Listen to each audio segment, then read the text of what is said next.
All right, so this has been a question I've been getting a lot, particularly on that Reddit Ask Me Anything. The most common question that's been showing up in the YouTube comments a lot, so I just want to make a video about it so that I can just link to it rather than give this ridiculously long-winded answer every time. I just want to get started doing this. Or if I want to do the same business you're doing, what do I do? Where do I start? Give me a path. Everybody's kind of asking for a path, or like an introductory video on getting started, on understanding everything. And there are a couple of things I want to get into before I even discuss that. The first is when somebody says, when somebody says something like, I want to be able to troubleshoot this circuit in the way you do. How can I do that? That I at least can see as a valid goal. But when somebody says, and this is something I think everybody should avoid, when they say, I want to be like you. No, you don't. You really don't. And I'm not even saying that to insult myself, but like, do you want to be somebody that worked 80 hours a week for years on end without certainty that it would go anywhere? Like, do you want to be somebody that's been audited? Do you want to be somebody that failed numerous times in business? Do you want to be somebody who's disappointed many people over those failures? Like, you should seek to be the most successful version of yourself. Go for a goal. Never try to be like somebody else. You don't. If you want to emulate some specific successes somebody has, that's a great goal. But don't try to be me. Don't try to be anybody else, because you don't know what all of their problems or issues are, and you may find that you don't actually want to emulate them the more you get to know them. You want to emulate the successful things they've done, but you don't want to emulate everything. But moving on. The reason I find this question so hard to answer, I guess it's something that I can talk about a little bit here when I discuss my history. So hopefully by explaining my history, I'll be able to explain a little bit of why I find it just so fundamentally convoluted to try to answer this question in any type of way.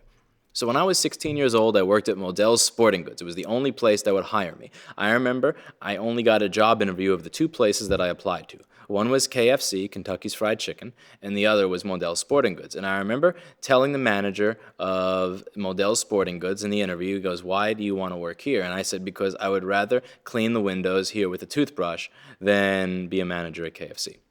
I mean, KFC is just, it's fucking disgusting. You're around the lowest grade of disgusting, killed shit that's getting cooked all day. The food is nasty. I've eaten at KFC. Everything about KFC is nasty. I don't want to work in fast food. It was a thing. And I got hired there. And after a year, I tried my best to do the best job that I could. I made sure the prices were right on everything. I would take merchandise out from under the gondolas, stuff that fell behind the stockroom. I would go through the machine and I would try to guess what the item was. I would find SKUs for all these different items. And this was like 2005. So you got to realize that this was not the age of people just being able to Google shit and Google image search on their phone really easily. I didn't even have a cell phone at that point. And if a lot of the people with a cell phone, they did have a flip phone. Like, you had the really spoiled kids. Like, the spoiled kids had the Sidekick and the fancy shit, but still, like, you weren't Google image searching and shit quickly at work. So I would go through every single item code. I would find everything. I would find ways to get all the merchandise in the stockroom out, even if it meant I had to rearrange things. Because, again, if your merchandise is in your stockroom, it's not going to sell. And there were also issues with the buyers buying too much for the tiny store, and we had to find creative ways to get rid of it so that it wouldn't just be, boxes in the back of the store and in the lobby all day. Our department had very little room. I put a lot of effort in, and after about a year of time, I got really discouraged at the fact that I still made $6 an hour. It was a real point of contention for me that I was willing to show willingness to go above and beyond. I was willing to take on responsibility that wasn't mine. I was willing to do jobs that other people weren't willing to do. And I still made $6 an hour. It fucking sucked. So about 18 months in, I finally wound up quitting. So one day the air conditioning unit died, and I think they had some type of aluminum roof or aluminum ceiling or something like that. So it was the type of ceiling and the type of building where when it's summertime, it's completely fucking disgusting. It is the nastiest shit because it's like 105 degrees in there. And we were wearing a polyester jersey in a building that had no air conditioning in the middle of summer. And it was awful. So I was like, listen, I'm going to do my job. I'm going to keep doing my job, but I was wearing my name tag without my jersey. And they yelled and they said, put on your jersey. And I just wound up saying, like, I quit. No, I didn't. I took my name tag off. I took that shit off, and I was just done. It was like, I'm doing my job really, really well. I'm doing so much shit that these other 16-year-olds don't do. These people, these 16-year-olds, they show up to work.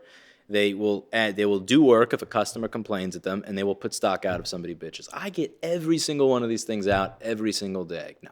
That was it for me. Because anybody who really, really cares about their job, who like genuinely pours their heart and soul into their job, if you make minimum wage in like one of those dead end bullshit positions, and when you're working for some like middle aged douchebag that's still making like, $12 an hour after 20 years, who's taking it out on you, you're eventually just gonna do. That's really that's the career path there. The polite fuck you. I quit. Goodbye. I did that, and I wound up getting a job at a company called, what was it? I think it was 3P Delivery. And I got it through Good Temps. It was a job. Now I'm at $12 an hour. So now I'm up to the big leagues. I was at $6 an hour. Now I'm at $12 an hour. And my job was to type delivery information into the system. So this was again, this is ancient times now. This is 2006. My job was to take fax orders from all the Lowe's delivery stores and type the information into the delivery system so that everybody would know when to deliver it. And then my job was to call the customer to tell them the delivery time. If you tell somebody their delivery is expected between 8 and 4 or 12 and 10, do you know how happy they are? They're not at all. And they're even more unhappy when they realize that this is not a customer service call. This is not a call where you get to negotiate your time. This is a call where I'm telling you this is when your stove will arrive, be there or fuck you, because I have no say in this matter. I cannot change the delivery time. All of that shit has been, computed by a fucking algorithm based on the addresses. And I have no say in it. I can't raise it to a manager. So a lot of people would be ticked off. And I wound up getting sick. I took 2 days off because I got sick. I had a 102 or 103 fever, and I got fired. Then I got another job through Good Times. This paid a little less. This paid $9 an hour, but my job was to take furniture out from the stock room. And I was 17 at the time. So my job was to take furniture out of the stock room. This was still the summer of 2006, and take that furniture from the stockroom and assemble it. So they sold furniture, they sold beds, they sold, like tables and stuff like this table that I have over here, which you probably can't see in the camera. They sold all types of random stuff. And I didn't know how to build anything, so I figured, let's see. I'll try to figure out how to build this stuff and take stuff out. I was also the only one there, so if you had like a really heavy couch or something, it wasn't a lot of fun. Some things are just designed to be carried by 2 people or dragged by 1 person where the leg or the side or something's going to look shitty. They didn't have any like dollies or anything like that, which sucked. Anyway, I was able to do a lot of that job, but I would have a lot to dispose of. I had a lot of these boxes that I had to dispose of, and they had a bale machine, and I had never used a bale machine before. You're supposed to be 18 to use a bale machine. I was using it at 17 because the owner he didn't care about any of this shit. It was not the stuff that he was focused on in any way, shape, or form. So I had my working papers. I got my green working papers when I was 16. I remember my friend joking and saying, "Look, Louis got his green card," but joking about the fact that I'm an immigrant. Well, I'm not an immigrant. Not that there's anything wrong with that, but anyway, I had my working papers and I got this job, and I went to use the bale machine, and I thought I was using the bale machine properly. I crushed, I got all the boxes, and I went to put them in the machine, and the machine died. I have no idea what I did to that machine. Maybe I fucked something up. Did I put something in the wrong way? Did I ask it to crush too much? I don't know what I did. The thing it came down. It never came back up. I was never asked back to that job. I imagine that the mall fined him anywhere from $150 to $500 for fucking up the bale machine, and that was that. Now, what I always wanted to do was either be a psychiatrist, psychologist, or an audio engineer. Like I was into audio. I liked reading hydrogen audio. I liked reading about the differences between codecs. I liked reading about what makes one set of headphones better than another, and I got really interested in loudspeaker design. Like I was at a point of reading every interview that they ever had with Richard Vandersteen, every interview with Jim Teal, every interview with, I feel really shitty that I forget the name. It's one of the people responsible for the anechoic chamber and a lot of the research they do with the NRC. I got really involved with this stuff, and here's one of the funny things. When people are like, "Yeah, I want to be like you," you know how stupid I was? I thought I want to be an audio engineer. I didn't even know the difference between a loudspeaker engineer and a recording engineer. So I actually wound up getting an internship at a recording studio.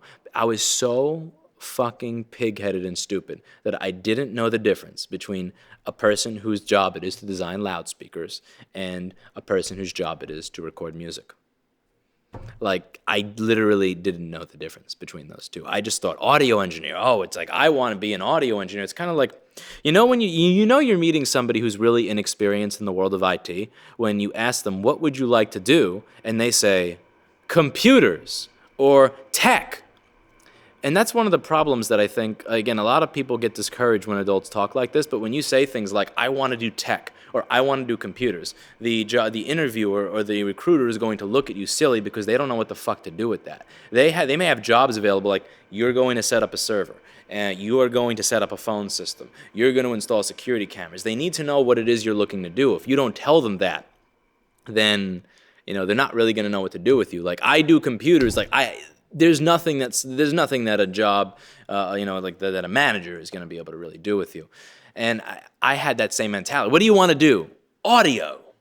Well, what in audio? Do you want to be a part of programming Ogg Vorbis? Do you want to be a part of engineering loudspeakers and loudspeaker design? Do you want to market new loudspeakers? Do you want to do research in that area? Do you want to create DSP plugins for companies like Universal Audio? Do you want to record music? Do you want to be a musician? Audio. I look back on myself of 11 years ago, and I just want to punch him square in the face for half of the crap that I say. A lot of what I say on this channel is a dialogue between myself and my younger self, where I'm beating up on my younger self for all the dumb shit that I do. And I noticed that a lot of people seem to internalize it, so I'll mention that in the comments every now and then. I'll mention, it was like I literally got a comment on a video where I was saying, this is one of the design flaws in the older MacBook Pro. I'm going to show you this design flaw by showing you in front of the camera while I fix this girl's computer for free to be nice. And I get some comment like, hey, this is the most negative thing. And it's like, the negativity is really on you, because you're actually watching me fix something for somebody for free, which would usually be a board repair, just to be nice. And anyway, but my point is, actually, what was my point? Damn, I lost my train of thought there. What was I talking? Oh yeah, so most of this channel is a dialogue with my younger self, where I'm not yelling at you, because when I say the word idiot or don't heat gun something and charge your customer and tell them that you know what they're doing, it's because 10 years ago I did that. And I realized how fucking pig-headed and stupid and arrogant and really unprofessional, by the real definition of professional, that was. So I'm having this dialogue with my younger, more ignorant, more arrogant, pig-headed self, and people seem to internalize that dialogue. So when I see these things happening, I see people doing things that I did that were stupid when I was 17, and I'm calling it out, but for the most part, I'm calling myself out on my own past idiocy. And I find people internalize that when in reality there's really no reason to. But I digress. So I didn't even know what job I wanted. So I wound up getting an internship at Progressive Music in the Film Center building, and then an internship at Avatar Studios. And Avatar, I found, was a place, again, there were a lot of hipsters working there, a lot of hipster assistant engineers, and I didn't really get along with them very well. But I got along with the technicians very, very well. They're the ones that noticed and appreciated that I cleaned up all the food. They're the ones that appreciated that I was using 409 and Windex on every single phone, so they were never greasy. They're the ones who appreciated that on their 30th anniversary party, I was the only one who was cleaning all the puke off the rooftop in real time, not waiting for people to finish, but actually while they're in the middle of a conversation, somebody gets drunk, they puke, I'm cleaning it right as they're still having the conversation. They appreciated that, and when I had questions, they would answer them, and I got along with those people very well, and that's what kind of cemented me getting more into the repair side, more into the tech side of things, than getting into the audio engineer, I guess I should say the recording engineering side of everything. Because I could have gone either way with that internship. I could have gone into production assistant and then assistant engineer and then worked on a lot of sessions, or I could have worked on fixing the gear. And I was more polarized towards fixing the gear because I just got along with those people better. I was able to ask questions, they answered them, they appreciated the work that I did, whereas, some of the production assistants were very nice people, but some of them were just dicks, and I could never get along with them. It didn't matter what I did, I always felt they were looking down on me, since I was about 5 or 10 years younger than all of them, and I wasn't a musician, so there was always this kind of just this cultural thing. And again, I'm not a hipster. I'm never going to be a hipster. I'm not going to be able to integrate well into that culture, particularly if people are already looking down on me with that whole sense of, why the fuck is there a 17-year-old working at the best studio in the world? How did this guy get in here? And so I wound up working in the tech room, and I worked there for a few months before I finally got hired. And I got hired. It was minimum wage, but it was still it was one of those jobs. Working at Avatar Studios as a technician was one of those things where, regardless of the salary or anything, I went home every day. I walked out of that studio feeling like I was on top of the world. Like, I felt like I was a part of making the best studio on earth what it is. Like, just knowing that there was a session that day that would have went worse if it wasn't for the fact that I was there, I found a problem, I created a trouble ticket or report, and I fixed. Just knowing that the best studio in the world was working, and working a little bit better because I was there, it was just one of those feelings. Like, I felt like part of the elite. I felt like I worked my ass off. I worked my 80 hours a week at all these places for free, and now I'm finally able to contribute. I'm able to give back. I'm able to do something. I'm able to be a part of something that's better than myself. Like, that was such a great feeling. And I learned so much there. Like, those people, they just beat the living shit out of the stupid teenage bullshit crap.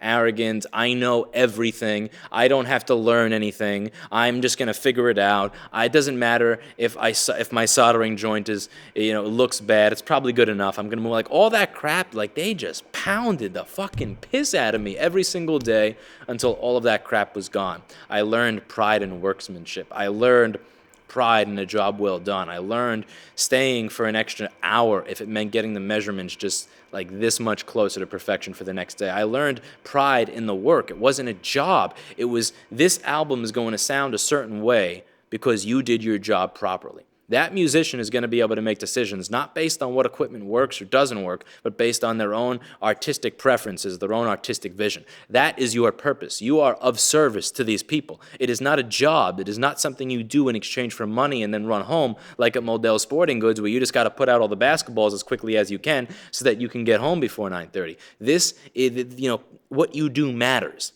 And they taught me that what I do matters. They taught me that all these small things matter, even if people don't notice, because it's not about just doing it as a job. It's about being of service. You're of service to the music. You're of service to others whose job it is. And I shouldn't say whose job it is. It's our job to make sure that they know that they don't think that we exist.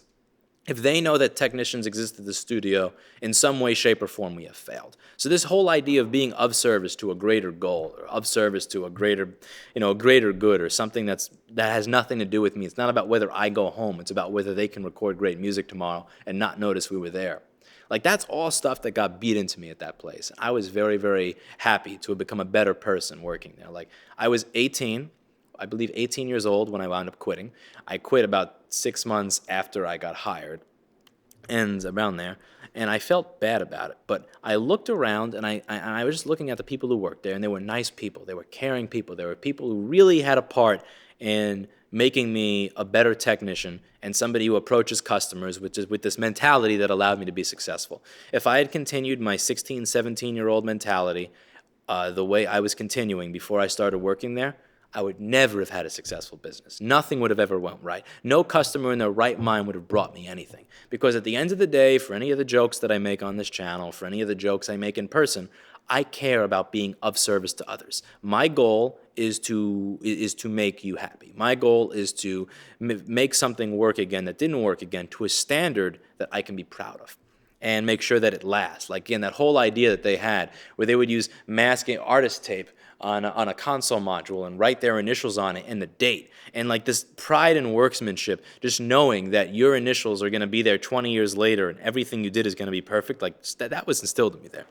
And I quit because the other people there did not seem to be very happy. I saw the career path. I saw the people who were 30, 40, and 50 who made a couple of bucks an hour more than I did. And they're great people, knowledgeable people, caring, hardworking, passionate people. But I just thought to myself, people who are 27-year-old interns or 26-year-old interns are being called the kids, right? They're the kids. So I'm just thinking to myself, I'm sitting here at 18, and it's like, I could work another 8 years at minimum wage. I could work here another 8 years at minimum wage, and I'm still going to be one of the kids. Like, how long is it going to be until I am actually respected? Like, I turned 27 this year, so I could have literally still been working there, and up until just a few months ago, I've been one of the kids. It was just, again, considered a kid, not involved in decision making, not involved in real processes, and that just kind of fucked with my head, and I decided to quit. And I gave my 2 weeks notice at Avatar Studios. And it was the funniest thing in the world. It was the funniest thing in the world. I think, I don't mean this in an arrogant way, but I genuinely believe I was the only person who quit. Like, I believe there are people who decided to move on, or they went on to their freelance career after working at Avatar for a really long time. I think there are people that got fired for fucking up because, God, the standards that you had to work there, like, you had to be a mind reader. You had to be inside the heads of these people before they could even ask for something. That was the level of service that Avatar offered. You had to work there to understand the concept of this of-service mindset. Yeah, I could understand people getting fired and things like that. But I have this funny idea that I was the only person in 30 years that actually said I quit. And when they asked why, and I said I don't see myself going higher here, and I don't see the path that I'm taking, one that other people would want to take, or a path that that's going to lead me to being where I want to be. And I said, I'm going to finish up every single one of the projects that I have on my table. Thank you very much for the opportunity. I learned a lot, but I quit. And then I got a phone call saying, we don't need you to come in. You actually don't have to come in at all anymore. Like, goodbye. So I got fired for quitting. It's hilarious because everybody says this stuff like you have to give 2 weeks notice, this, that, and the other. And I either get fired, or when I quit, I get fired for quitting. And it's just, and I could hear the offense in the person's voice. I could hear it. I could just hear that like, how dare you quit? This is a place that people around the world are lining up and begging to be an intern at for free. How dare you? I could just hear that in the voice. And I don't know, I just quit. And I went to work at the other studio, the smaller place, because for some reason there, even though it was a smaller, crappier studio, I felt like I wasn't just a cog in the machine, like that I could actually make it better than it was, that people relied on me there, that I couldn't just be replaced by another person. And that, for some reason, just made me feel better. It just felt more, it didn't feel like I was being judged by others. It felt like I was working collectively with others. And I liked the feeling of the place more. So I went back to work for that place, and after the financial crisis in 2008, everything ended. I didn't have it, the guy's lease. It was supposed to be like around $19,000 or $17,000 a month for the half of the floor that he had, and it went up to something like $35,000 or $40,000. It was just totally ridiculous. The guy had no reason to stay in the space, no way to ever make money off it again. So it closed, and I was working with somebody there on a session, and I didn't want to tell him I can't finish working on the set of music. It was like, I was more of a tech person who fixed consoles and tape machines and equalizers and things like that than anything else. But I sometimes enjoyed working on music sessions and recording them. And I just wanted to be able to finish this because I actually kind of like the music. So I needed a machine. We already did all the recording, but I needed a computer that used Logic. And at home I had a PC. So I needed to get a Mac. And I had no money because that place was closing, so I just lost my job. And I needed a Mac. So I went online and I bought an A1150 or an A1211. I forget the model. In 2008, I bought this MacBook Pro. And it came off eBay. And like most things that come off of eBay, it arrived broken because it's fucking eBay. I mean, eBay was a cesspool in 2005. It was a cesspool in 2008. It's a cesspool in 2016. eBay I know I've offended people in the comments like, why are you shitting on eBay sellers? It's like, I sold thousands of items per day on eBay from the Rossmann Supply Company for many years. I dealt with the buyers. I've dealt with the sellers. eBay in general is just, it's like the wild, wild west. It's a cesspool. So I bought it. It didn't work. Again, the guy didn't want to give my money back. I filed the claim. I took pictures. I got my money back. I bought the parts I needed to fix it. Then I realized that the guy was going to be opening a smaller studio space for people to finish up their project. So I didn't need this laptop anymore. So I sold it. And I made a decent profit off of it. I'm thinking to myself, I just lost my job. But I just made about, a few $100 for something that took about 15, 20 minutes of my time. Let me try that again. Again, total accident. This was a total accident. This has nothing to do with what I plan to do with my life. Just nothing. And I remember telling my dad, I'm going to try this again. And he's like, yeah, don't get too excited about this. And I had this dream going in my head where it's like, huh. So I made like $200 off of that. So if I can do that 3 more times a month, that means I can make $800 a month for 20 minutes of work a week. And my dad was staring at me the way a lot of people stare at me with harebrained schemes. I have more harebrained schemes than Jackie Gleason did in The Honeymooners, and most of them fail like Jackie Gleason's harebrained schemes in The Honeymooners. And I was buying stuff and buying stuff and buying stuff, and then I was actually buying broken stuff on purpose. And what I noticed is a lot of the broken stuff that I was buying was complete and utter dog shit. It was destroyed. Other people fucked with it. There were slim profit margins. You had issues when you sold stuff to people, and it was like, that like couple of $100 quickly turns into $100, quickly turns into $50, quickly turns into minus $300, and at some point I decided, screw this. But I had a decent amount of experience opening up the machines at that point, so I said, you know what if I offered this service to other people?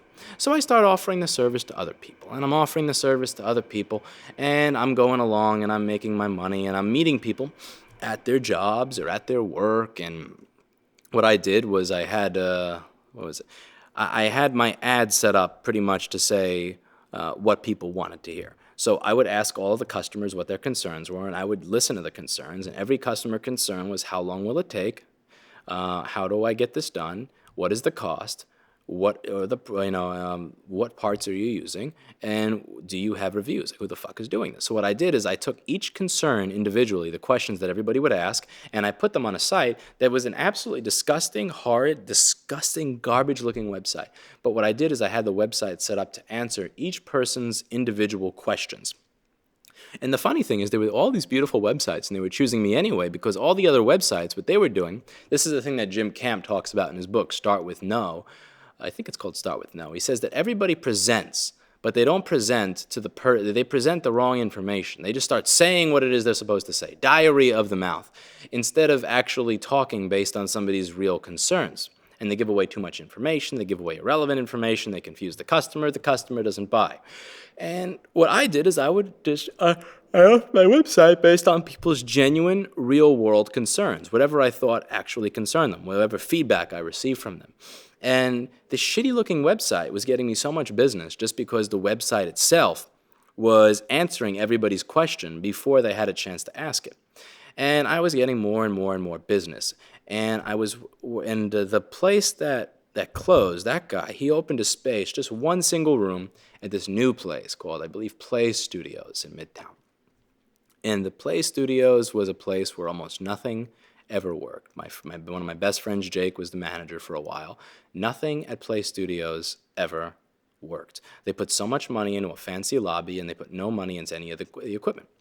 And the owner of the place managed to have a little bit of a habit, so, he had a very sniffly nose, and he always seemed to be out of money for things like maintenance. So I went up to the sniffly-nosed owner one day, and I said, listen, I am tired of meeting people at their houses or apartments, and, the clients here complain about stuff that doesn't work. So here's the deal I'm going to make with you.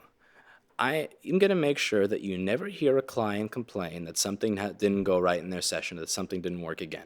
You're never going to have to go to collect money from a customer and hear an excuse rather than have them hand you a check.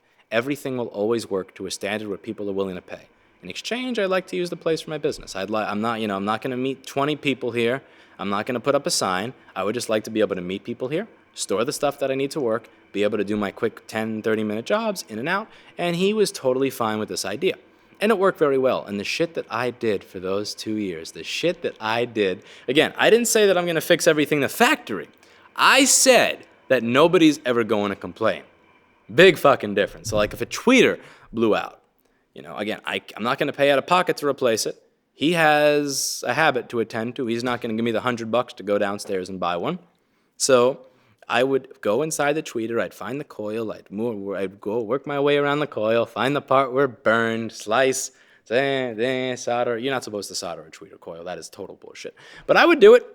And, again, it may not, in an anechoic chamber, the THD measurement may not be exactly what it's supposed to be, but again, a bunch of stone musicians are not going to fucking notice the difference. When the tubes in the guitar amp started to look nasty and sound nasty, they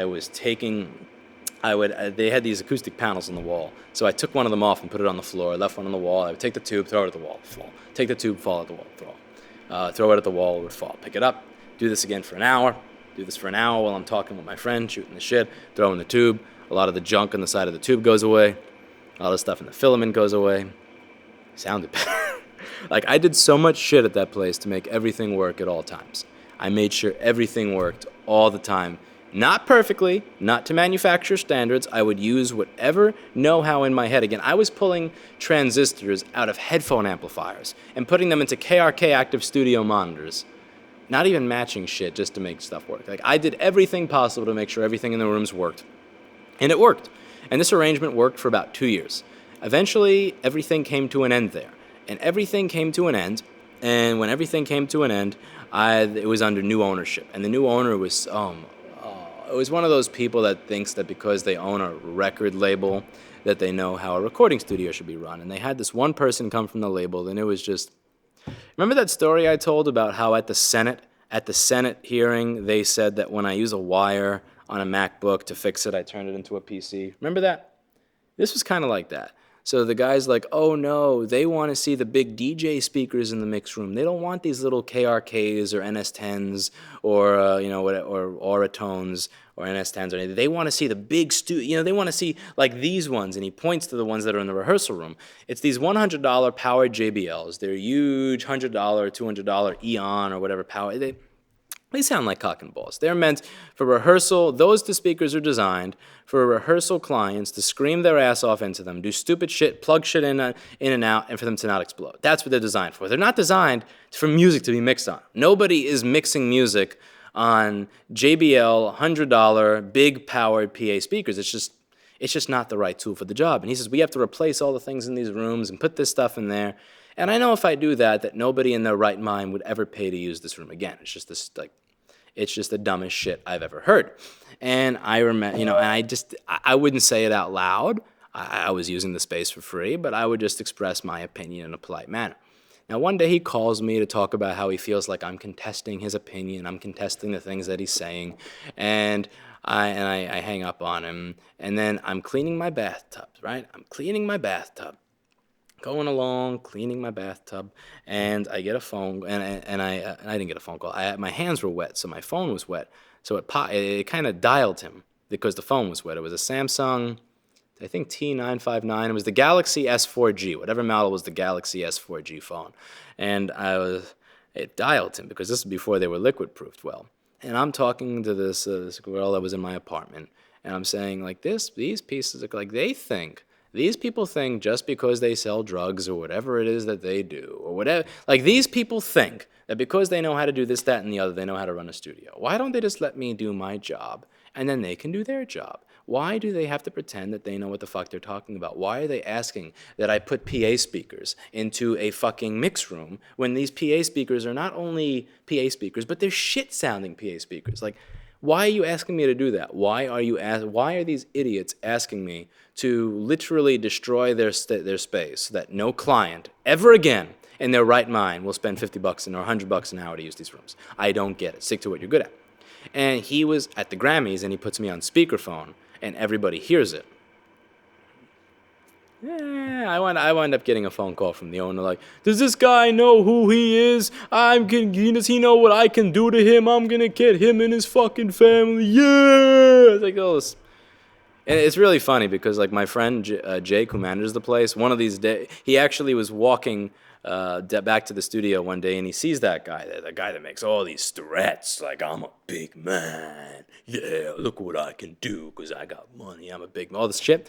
The guy actually looked at him, looked away, and then he actually walked to the other side of the street. Like, not kidding. Like that. And the same thing happened to me one time when I was on that block about a year or two after that. So it's just one of those, like, crowning achievements in life. Like, you were the person that scares everybody, and you're literally walking across the street after making eye contact. Anyway. He was a bully and just a piece of crap as a person in many, many ways. Many, many ways. Big macho-sounding man, really small heart, really small dick, and just fuck off. Anyway, so I wound up not being able to use that space anymore.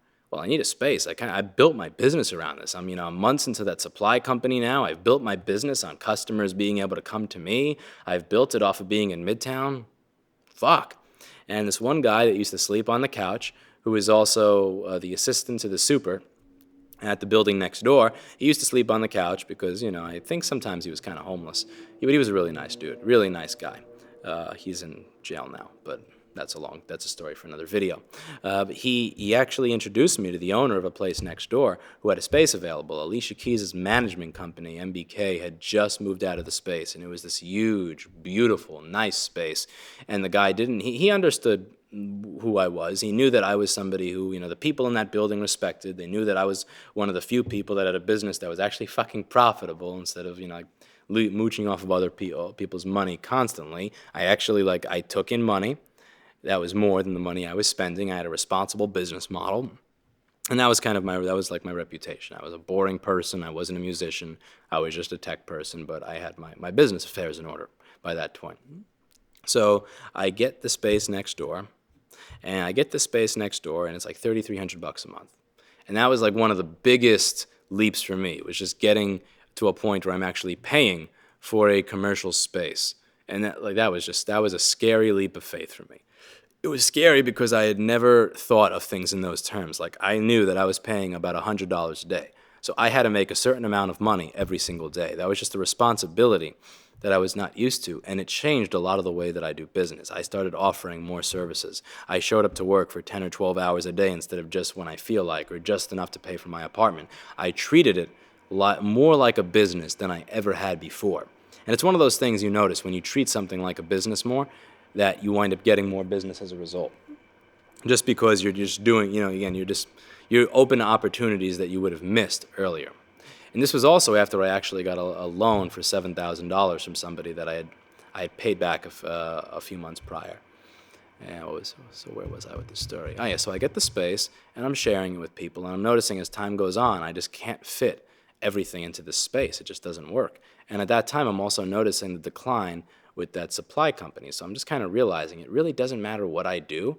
Buying parts to sell just doesn't seem to be something that makes money. Anyway, I wound up walking up and down. I wound up walking up and down every single area to try to find a store. And I see that there's a lot of places available in the East Village, and I found the store that I currently have. And one of my motivations for it was there was this one really, really jealous guy that always used to try to make comments about putting me out of business or buying out my business for a low price and threatening and blah, blah, blah. And I was actually on my way to deliver him stuff because he would, you know, that company would buy stuff from me. And I noticed that there's a store that's vacant. And I go in and I ask about it, and the guy ignores me. And then I find the same space on Craigslist a few days later. I call back. I pretend to be somebody else. Eventually, I manage to say the right combination of things to get them to be willing to give me a space. And let's face it, people don't rent stores to like people in their early 20s with crappy credit scores in Manhattan. It doesn't happen. You have to make some shit up. You have to make up a story and then be able to show them bullshit that supports your story. And I got the space. And I'm happy I got the space. I do great things with it. It's much better off now than it was as a linoleum store that nobody ever visited or spent money at. But I digress. I get the space, and I move into it, and I have the supply company, which is just not doing well. I realize it's failing and failing. I realize that my profit is much lower than I thought, but the profit or the loss that I had was never the same as the inventory. The inventory just seemed to continue going down in value, whether it was that the parts went down in value or that I was getting scammed by all the eBay customers that would file claims and send their broken screen back and keep the one I sent them, whatever it was. It was just always, a lot of it was the eBay shit. I got scammed by eBay and PayPal more than most people will in their lifetime over the course of a year. But I noticed that company wasn't doing well. And I have this company that's doing pretty well, the repair company, so I continue to focus on that. And we offer logic board repair to the walk-in customers. And a lot of them were not repairs that I was able to do myself. I remember buying this Hacko FR801 to replace my Hacko 851. The 851 could not really replace QFN packages, particularly on these boards. Even if you have a preheater, it just doesn't have the power.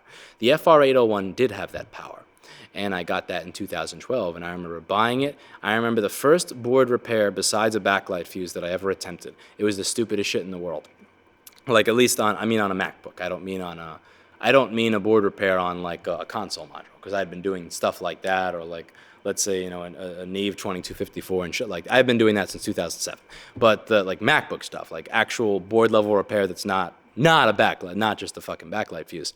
I hadn't really done much of that until 2012. And I delve into it, and I got my Hacko FR801. I just blindly plopped down $650, which back then, like, that was a lot of money. You have to understand, I didn't have a lot of money. That was like a lot of money to plop down when I have all these other expenses, and I just spent $650 on a fucking thing that blows air. And man, I was so excited when I got that thing, and I thought, now I can replace this thing that I think is bad. I think it was a HAT 1127 on an 820-2530. You know, it's funny, because like I remember almost nothing about the first time I had sex, but I remember so much in detail about the first board repair. I think that's either Q7030 or Q7080 in the 820-2530. Like, I remember that more than I remember losing my virginity. It's so fucking ridiculous. It shows the things that you put value on in life in a very silly way. But and it didn't fucking fix it. And then I guess everything else, and I remember I didn't have a schematic or a diagram. I'm guessing what these things do. I finally got to a point where I got a schematic, but I didn't have a board view. So without the board view, I don't know what this thing actually is on the board. And I also don't know what a lot of these things are responsible for. Like, I get what a transistor does in an audio amplifier, but a switching power supply? I mean, are you kidding me? Like, a switching power supply in a rack of 31102 modules that somebody has, a switching power, a buck converter inside of a Pultec EQP1? I mean, no, I don't know what the fuck any of this shit is. It's like, no, that's not what I had ever serviced. That's not what I was used to working on. I don't have a degree. I'm very confused. So what I would do is I would stare at it, and I wouldn't get what it did. So then I would just Google, like, this thing looks corroded. So I would Google the component. I would see, oh, this is this thingy controller thingy for this thingy. And I would go, what? And then I would look up, okay, so this controls this type of circuit. So what does this type of circuit do?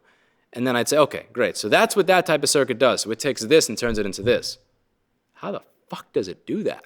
And then I would look up what each individual component did inside the circuit, and then I would try to work backwards. So I would say, okay, I know it's supposed to do this, but I don't know how it does this. And all the explanations, anything on Wikipedia or anything in general, is just such convoluted bullshit that I'm never going to understand it. So I think about it, and I think about it, and I think about it, and I look, and then I try to work backwards. So I say, okay, so it achieves this, and this is what this specific component does. So how does this achieve that? And I would try to create logic based on having the answer already. That's something that was always helpful. So I already know the answer. The answer to me is bullshit. And then I get this answer, and then I try to create the logic in between this answer and this answer. Like, this is what this piece does, this is what the overall circuit does, and I would just kind of write my own logic in the middle. And eventually we got to a point with the place I was outsourcing board repair to, where it was just, I just didn't want to deal with it anymore.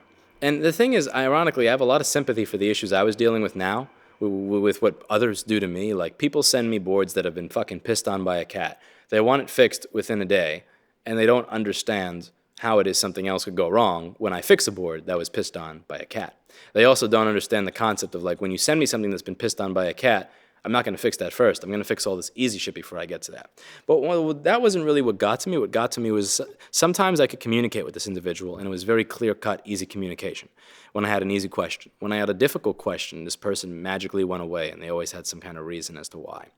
And I remember saying, screw this, I want to do this myself. And my staff looks at me, and they're like, well, do you know what these things do? And I go, no. And they're like... And I go, okay, do you know how to replace this thing? And I'm like, oh, I'll figure it out. And they're like, they were cackling. They were outright cackling and laughing at all of this. And that's the point I really want to get across to a lot of you, is that they say, so if I want to, do you know what the difference is between people literally laughing at your repeated failure and being so good at something that you have 76 people signed up on a forum that are there because they know that you have the power most of the time to solve their issue without even seeing the board? Do you know what the difference is between achieving that and literally being so bad at something that people are actually outright cackling? People that you could fire are outright cackling and belly laughing at what it is you're doing. The difference is continuing, sticking with it, just saying, okay, I don't get this. Okay, let me see if this works. Oh, that's not how this works. Okay, I failed. I guess I wasted $600 of mine on something I destroyed. Then you try to not do this with stuff that belongs to customers. You try to do it with stuff that belongs to you. And then you try again, and then you fail. And then you read the explanation, and you think, oh, I get the explanation. You apply your theory, and it's like, oh, Okay, so that didn't make any sense because I'm actually worse off now than when I started. You just keep repeating and repeating and repeating, and eventually it starts to sink in. Eventually you start to learn the cause and effect. You start to just associate things. Again, eventually if you're just willing to keep failing, you're willing to keep learning, you're willing to keep poking around, you train your brain to analyze, you train your brain on how to learn this stuff, and it just starts to make sense. You come at something from enough different angles, and it makes sense. So I decided to buy more of the equipment I needed. So what I found is I had excuses. If only I had this part, I could rule it out as bad. Okay, what do I need to do? Oh, I need to buy 600 donor boards in order to get this, and there's a minimum order of whatever. Okay, fine, that's cool, I'll buy it. Oh, I need this $1,000 tool in order to see that thing so I can replace it. If I had that, I'd do it, but I can't. You know what? A sane person goes, maybe I should put this off to the side and think about it because $1,000 is a lot of money. What I do is I say, all right, you know what, I may not have that in the bank right now, but overdraft fees are only $17 an instance at Chase, right? Swipe, and I buy it. And I think, oh, I'm going to make my money back on this. And, and I did all this crazy shit. And each time I did one of those crazy things, I didn't do it because somebody else said it was what I was supposed to do. I did it because that was the excuse. See, what I did is I always took my excuses and I used that to build on to the next thing. I used my excuse for what I can't do this because I don't have I can't do this because I don't have this, and I took the excuse and I used that to create my next goal as to what it is I would do. So this made it easier to not give up. So what I would do is I would create my excuse. I would then create a goal based on that excuse. So now that I at least have a goal, I know what to do. See, like right now, if I try to learn programming and my goal is learn programming, I'm never going to learn programming because that's not a fucking, that is an impossible goal. It's the same as how am I going to be good at electronics?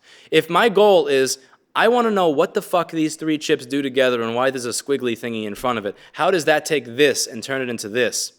See, that's a goal. That's a valid goal. I want to learn electronics, to me, that was never a valid goal. I want to learn programming is a bullshit goal, in my opinion. Like, that's not something you're going to do. Or this program does something funny. And I don't really get why it does this funny thing. Why is it every time I upload an image to the server that the permissions seem correct, but the server can't see them?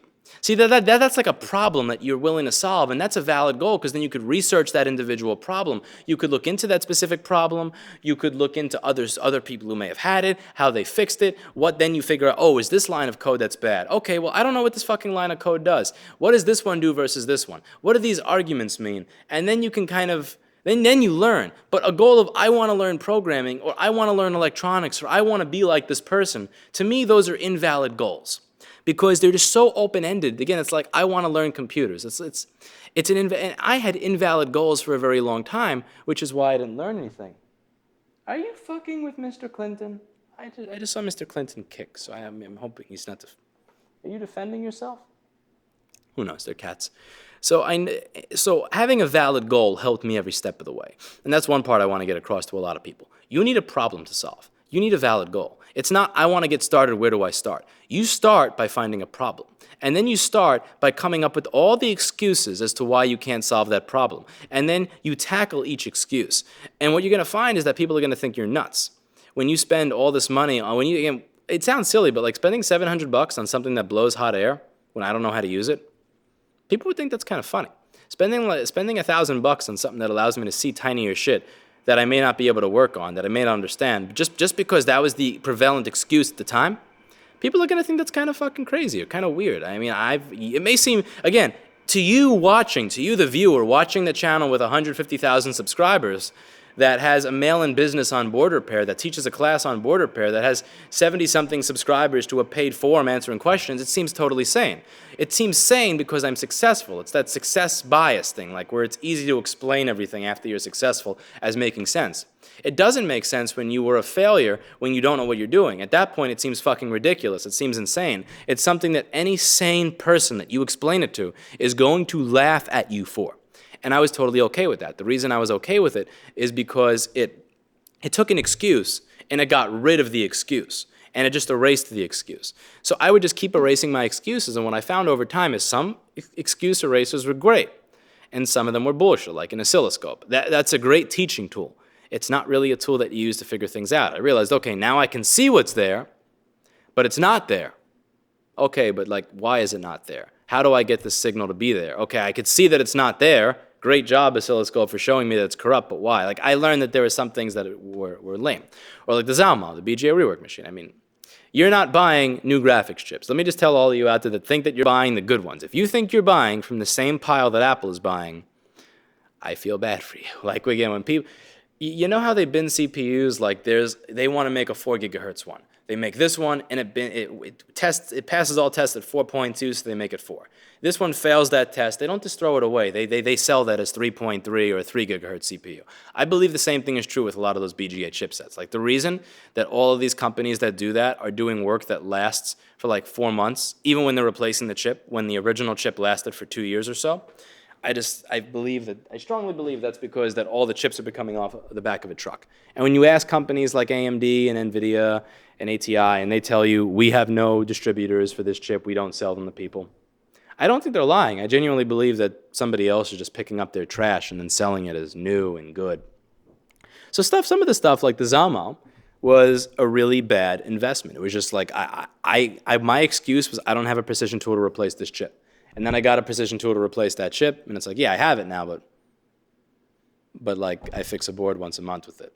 And a lot of the time, even when the profile runs absolutely perfectly, I realize that I got fucked and I got a bad chip. Again, like, try to find a good MCP 89. Find a good MCP 89 in 2016 that's not screwed up. Don't eat my food, girl. I know I left it there, but it's not for you. You're not a vegan anyway. Why do you want to eat a fucking yam and broccoli? You know? But that was worth it, because I look at the overall investment, I look at how much I spent overall, and I look at what I made back overall, and it's starting to make sense. And I look at those things like, I dropped $7,300 to get rid of an excuse. Getting rid of that excuse was worth it to me, because I thought in the pursuit of getting rid of my excuses, I will become better. And I don't know, I mean, just looking back at this convoluted path, I want you to think about this. Lewis, how do I become an electronics technician? Well, the first thing that you have to do is get pissed off and want to move away from your parents because they yell and scream for 12 hours a day. So you're going to get a job at Modell's Sporting Goods. Then you're going to quit Modell's Sporting Goods because you don't like wearing a polyester jersey when there's no air conditioning. Then you're going to get fired from a job entering data for a delivery company because you get sick. Then after you do that, a Redditor and Ask Me Anything who's listening to this, then you're going to get a job at a furniture store and you're going to get fired because you're going to fuck up the bail machine. Then you're going to mistake the difference between loudspeaker engineer and recording engineer because you're 16 or 17 years old and still have no fucking clue how the world works, the way I have no idea how the fucking world works. Again, dialogue with myself. And you're going to get the wrong job. You're going to have an internship towards being a recording engineer. And you're going to notice that you don't get along with those hipster people. So you're going to get an internship towards being a technician who fixes the stuff there. And then you're going to realize that you're not really happy being a cog in a machine, so you're going to decide to work at the other place. But the place that you bet was going to be successful is actually the place that fails. And when it fails, you're going to realize that you need a Mac laptop. And you're going to buy one, but it's going to be broken because you bought it off eBay. So you're going to fix it thinking, fuck, if I can fix Neve consoles, tape machines, Pultecs, and crap that's falling apart from 50 years ago, I can fix a laptop from 2 years ago. And you're going to fix it and then realize you don't need it anymore. At that point, you're going to sell it, and you're going to realize that you can make money doing it. And then you're going to realize once you get a commercial space that you have to offer a lot more than your basic set of services, and that's going to include board repair. And you're going to start outsourcing it. But when you start outsourcing it, you're going to notice that the person you're outsourcing it to, it just pisses you off to no end in these very, very bad ways, to the point where you're so frustrated that you're actually willing to spend thousands of dollars on a hot air blower and other shit just so that you can say, I want to know how to replace this thing. And then you're going to replace this little thing that you thought was bad, and it's not going to be what was bad. You're going to look at that thing and think it's bad when it's actually something in front of it or behind it. You're not going to be thinking. You're not going to be using your brain. You're going to be doing monkey see, monkey do, the same way every technician starts off before they realize they have to think. And it's going to take you years before you figure out how to actually solve these open-ended problems. And then you're going to start solving these open-ended problems. You're going to get a little better at it, and you're going to start investing in tools to get rid of your excuses. And everybody around you for years and years and years are going to completely laugh at you. They're going to laugh at you. They're going to think that you're being foolish. They're going to think that you're being greedy because you don't want to outsource it. They're going to think you're being foolish because you don't know what you're doing. They're going to think that you're going to fail. They're going to feel sorry for you. They're going to think that it's ridiculous. All up until the moment that you become good at it. And the only thing that's going to separate you from being a laughing stock, you from being a joke, you from being a sad sack that people think, just that nobody would want to ever attempt to be like, from being somebody that thousands of people are going, wow, how do I achieve what you've achieved, is simply not giving up, is willingness to fail over and over again. Willingness to take a problem and not just approach it from this angle and fail twice and say, I give up because it feels bad, but approach it from this angle, then from the side, then from the top, then from the bottom, then from two angles at once. You're going to take that problem, you're going to approach it in so many different ways, and you're going to be okay with failing over and over and over again. You're never going to internalize that failure. You're never going to feel like a failure because you failed. You are simply somebody who did not solve the problem. But next time you're going to solve the problem, and the information that you learned from not solving the problem is going to contribute to you being able to solve it a little bit better next time. You're going to think with a curriculum mindset where your curriculum is based on getting rid of excuses. You're going to list all of your excuses. I could do this if I knew how this worked. If only I knew what the purpose of that thing was. And then you're going to create goals for yourself. You're going to create a curriculum based on your excuses. Every single time you realize you can't do something, I want you to really think about why it is you can't do it. And then you are going to create goals based on killing that. Regardless of how much time you have to waste, regardless of people that may be bothered by your questions, regardless of how silly other people may think you are because you asked such a stupid fucking question, you're going to be okay with it, because as Sam Fields told me a long time ago, the only way I ever learned anything was from never being afraid to tell people just how stupid I am. Everything I've learned in life, Sam Fields told me when I was 17, everything I learned in life was because I was never afraid to show the world just how stupid I am. And it's a really great outlook on life. There's just this humble nature where you don't mind people thinking you are the dumbest person on earth so long as you have learned something. Being okay to show people, here is my ignorance, here is who I am, here is the complete lack of knowledge. Please fill my bucket up with knowledge. I don't care if you fill... And he didn't care if people insulted him, beat him down, looked down on him. He had no care whatsoever if people were being as condescending as humanly possible or giving him advice. He would soak all of it up and he would smile. And then the next day, he would use that advice to make $100,000 doing something that somebody else thought was impossible. And then he would politely laugh at them, and they would look at him funny. But he was a successful person because he was never afraid of it. And you're never going to be afraid of how stupid people may think you are either. You're always going to be open to the fact that you can learn something. And one day it's going to click. One day the problem you're trying to solve, you'll actually solve. And you're going to take that confidence. And you're not going to internalize the previous failure, but you are going to internalize that confidence. And you're going to use that for the next time, and the next time, and the next time, and the next time. And you're going to use that on the next Studer tape machine that's blowing power supplies. You're going to use that on the next 2254 that's not doing its job. You're going to use that on the next Pultec that has some single-ended sound to it and doesn't work every time you use the mid-range knob. You're going to use that the next time you get a motherboard with quarter fan spin. You're going to build based on that confidence, and you're going to keep doing the next thing and the next thing.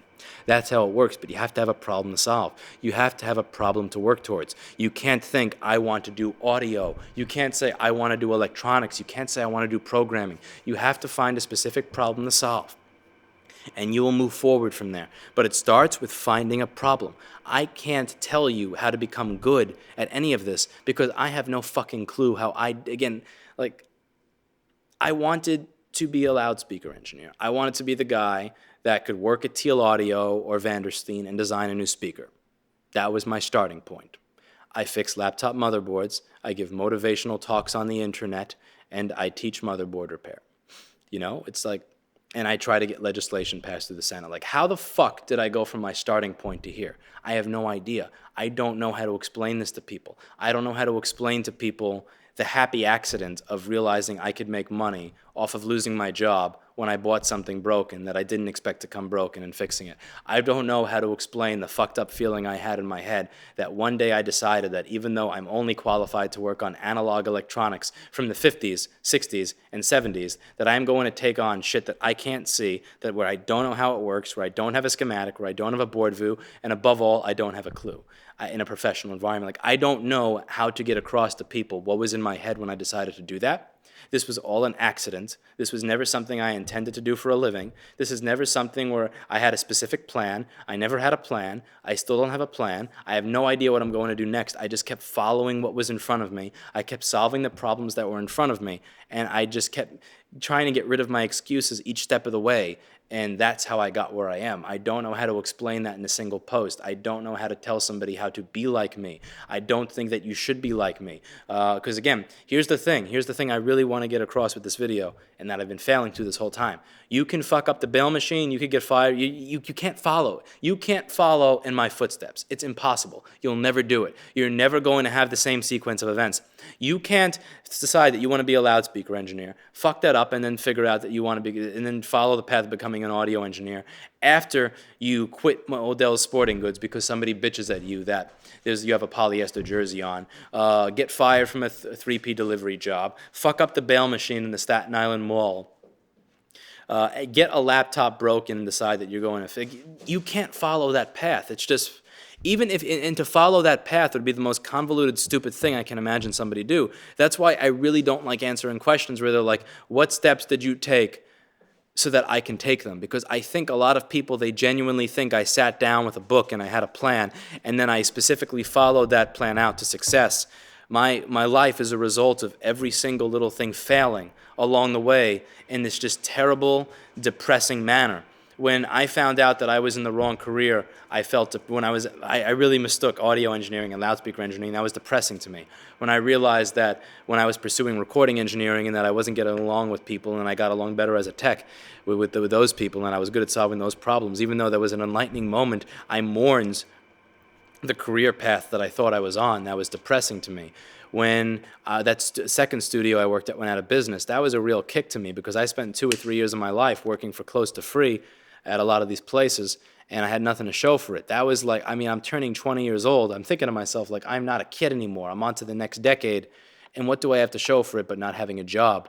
That would, especially after working 80 hours a week, at like waking up at 6 in the morning, getting home at 1 or 2 in the morning, and my dad waking up as I opened the door, and not having seen me all day or the day before, like, that was depressing to me. That was a defeat. When the buying and selling thing that I thought was going to work so well worked out to me actually losing money, that was depressing.